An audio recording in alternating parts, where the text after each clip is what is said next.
Welcome to the Learning Pines YouTube. We hope this video helps. You begin by opening the Riot client and signing in so the client can access game files and settings. Once signed in, click the Games or Library tab to reveal installed titles. Make sure any active downloads are paused so files aren't locked. You're taking these steps to ensure the client can safely modify install folders without interruption. If you already have the game selected, proceed to the Games page. Otherwise, scroll to find it and prepare to open its options menu. You now open the specific Games page and click the Settings icon or three-dot menu to reveal the Uninstall command, because that's the control Riot exposes for removal. Once you select Uninstall, confirm when the prompt asks whether to delete local game files.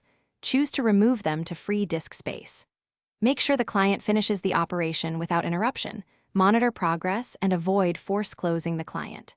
When the in-client process completes, it will remove registry entries and shortcuts in most cases.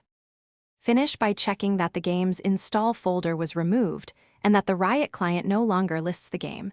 This confirms a clean uninstall. Once done, restart your PC and reopen Riot client to clear cache states and ensure no residual processes remain.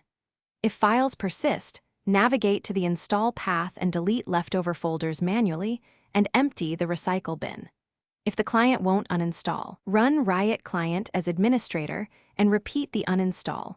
That elevated permission. Thanks for watching. Consider subscribing if we helped you.